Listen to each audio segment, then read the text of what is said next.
All right, welcome back. Welcome back. Still grumpy, though. Still grumpy. I'm John Robert Quinn, and I'm sitting with Bradley in Meyer.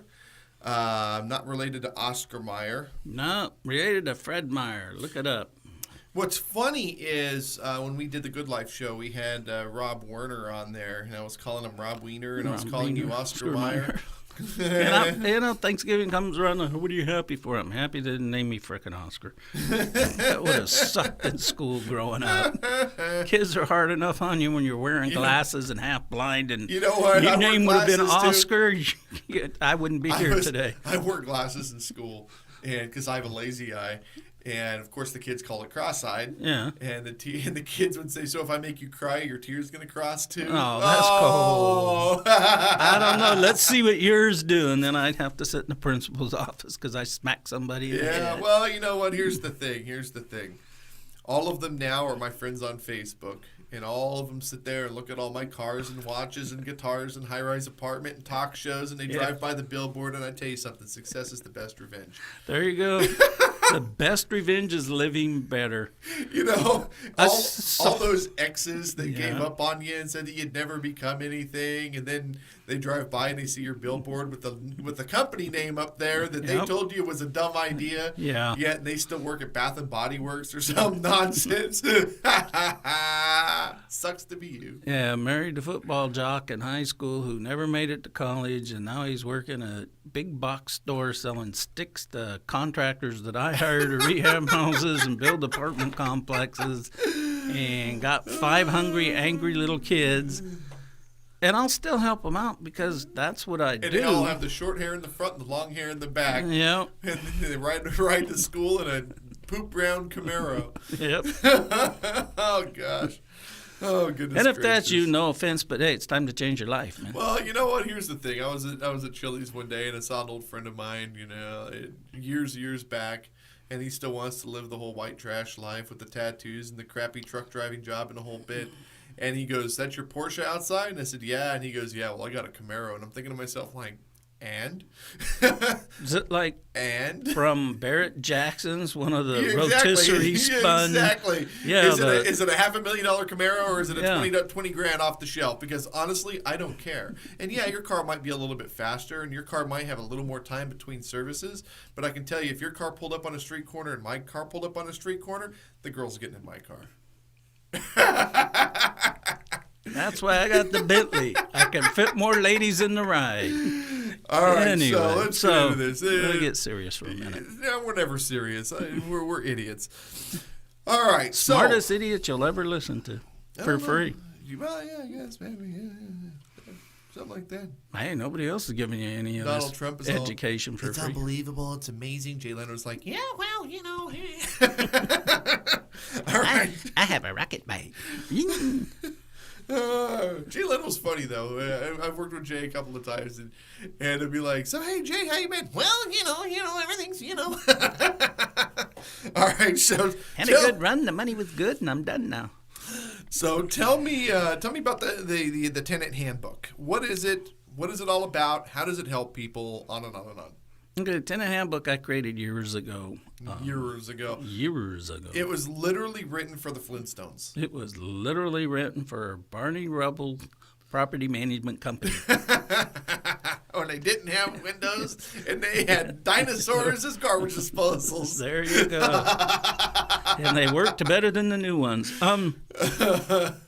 No, basically what it is it's the thing that handles a whole lot of the expectations. And if you're doing single property, like single families, duplexes, those kind of things, this handbook lets you sleep at night, eliminates the big complaint about tenants and toilets, because it tells the tenant exactly everything you're going to do.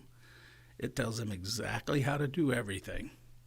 And that's all in some of the training and stuff that I teach you. Is like, your tenant needs to know where to go shut the water off to the house when it's leaking, not call you and let it flood your doggone house for 5 hours while you're calling the plumber to get over there to deal with it.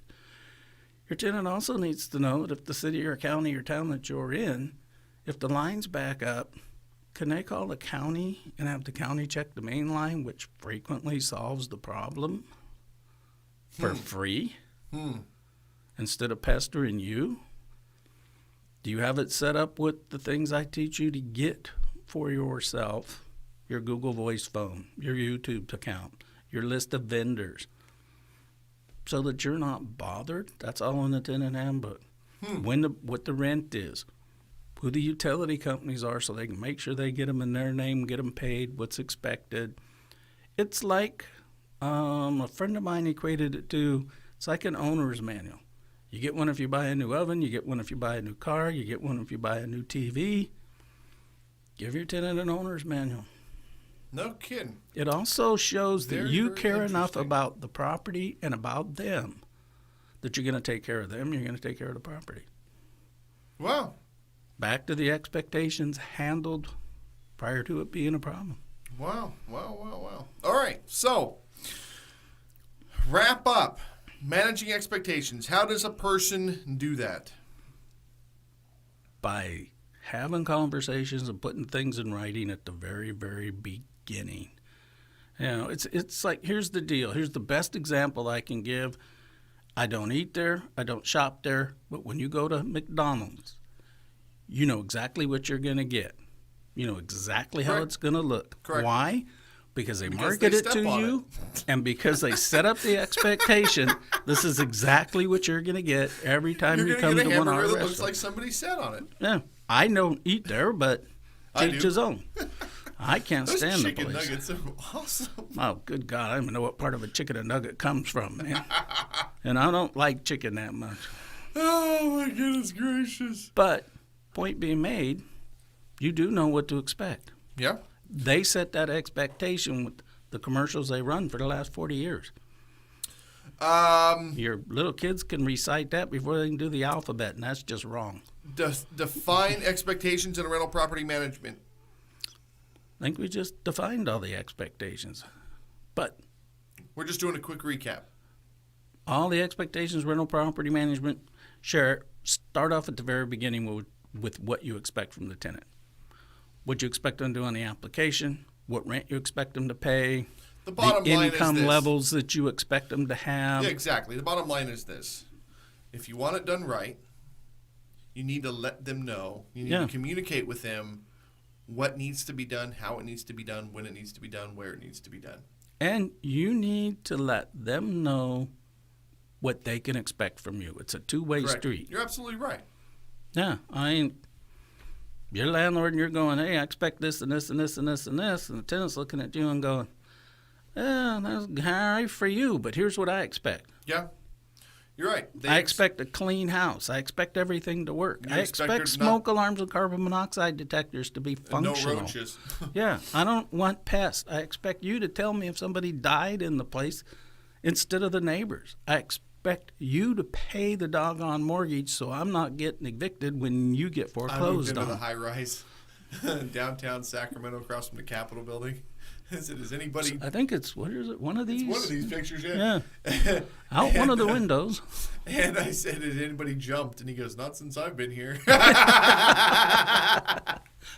That's a legal and fair answer. Yeah, Not it since is. I've been here. Yeah. So, Yeah. oh, Yeah, well. our family's been in Vegas for a while. And it used to be the hotel windows would open. Oh, And then they're kind of like, oh, yeah, that's not a good idea. Some of these people take losing a couple grand real hard. Yes, they do, and then they land real hard. Yeah, and then it, Well, especially if you it's like. kind of a mess.